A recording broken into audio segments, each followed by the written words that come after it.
Well, we went to overtime. We went all the way through overtime. Only 2 overtime games played all season, both here in Dallas, Arlington, AT&T Stadium. The Cowboys won Week 2 against the Giants, and then last night, the full 70-minute game ending in a walk-off tie, highest-scoring tie since 1964, Raiders-Patriots. 43-43 was that one, 40-40.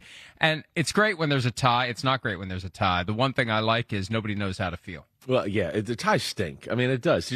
I was outside the stadium doing the podcast, right, on our set that we have out there, and you even feel a tie when it's from the crowd coming out of the stadium. I mean, it's a little bit of like, yeah, there's no anger or jubilation. It's a little bit just everybody walking around like we don't know how to feel really, and I'm sure the players feel the same way. As somebody who watched the game, you're kind of sitting there going, "Damn, are they really going to tie? Did we really come out here for this big show and this big stadium and all that?"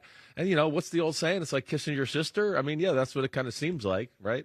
That's the old saying, right? Oh, that is the old saying. I never quite understood it because, well, nobody likes to kiss their sister. Right.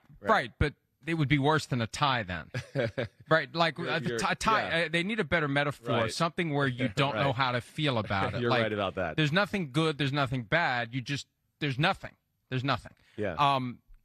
The only good thing about a tie is it makes it easier at the end of the year when it's time to apply the tiebreakers. That's the only good thing about it. As long as it's the only tie. Sometimes there'll be multiple teams. No question. But when you get down to 8-8-1 or 10-6-1, whatever it may be, you don't have to worry about all the different permutations for the Packers or the Cowboys if they're in playoff position. That's the only good thing. We've seen that a lot over the last decade. I mean, that as much as we sit there and watching those games and we go, we don't want to tie, we don't need that. Right? As I was doing the podcast, Devin McCourty and I were sitting there watching the end of the football game, and he's like, what do you do here? And I looked at him. I was like, you got to play for the tie. I mean, like, not yet. There was about 28 seconds. I was like, you try to win it, right. But you got to keep the tie in mind. You do.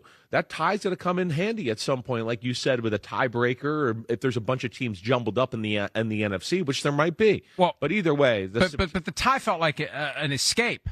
It did. Way they it was a bungled victory the clock for Green Bay. Yeah, for Green Bay, it was an escape. They shouldn't have even had a shot at kicking the field goal. As Mike Tirico pointed out, if the last pass doesn't hit a guy and hit the end zone and sails out of bounds, there's no time left because the clock doesn't stop until the ball hits something. That's it. They lose. Right. And imagine the criticism today of the Packers and Coach Matt LaFleur if that one tick wasn't still on the clock. So at that point, give me the tie because I should have a loss right now. Yeah, I think really, and we're going to break the game down, after what we saw at the end of the first half where Dallas scored, 14 points in about a minute's time, the dam just broke from that moment on. And you felt like, oddly enough, that Green Bay was kind of playing catch-up football, like just trying to keep up with Dallas. After a first half where we saw really Green Bay control the football game, and you went, wow, Dallas can't do anything on the offensive side. They make the big drive before halftime, the 95-yard drive, and then back to management and maybe being too aggressive by Matt LaFleur and Jordan Love before the half, where I love them because they attack down the field and do all of that. But there's a play, he almost throws an interception before the half. And then, of course, he gets strip sacked. And I think there's a point, too, especially when you feel like you're the better team. I know I like aggressive. I know I like pushing the ball down the field.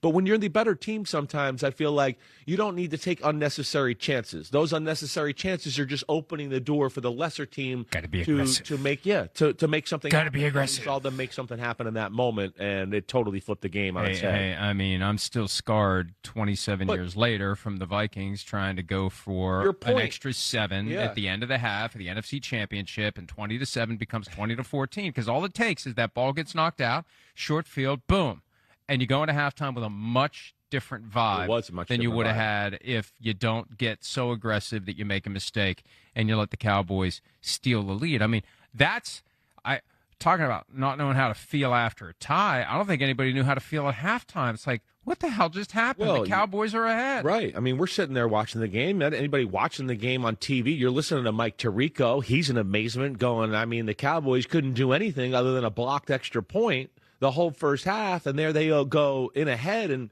as you know, we've just seen this story too many times where teams don't take advantage of those opportunities to put the other team in a bad spot. It goes into halftime. That team that should be in a bad spot's going, hey, we didn't even play good, and now we're winning, or we're only losing by a few points. In this case, they were winning. And, yeah, they came out and totally had their way with Green Bay in the second half. I think that's the shocking thing to me, too. I mean, it's still September, and what we've learned the last few years in the NFL in September is it's a little all over the place, and that's just the way it's going to be because we don't get to practice enough in the NFL. There's not enough training camp, and teams are just not clicking on all cylinders when it comes to that.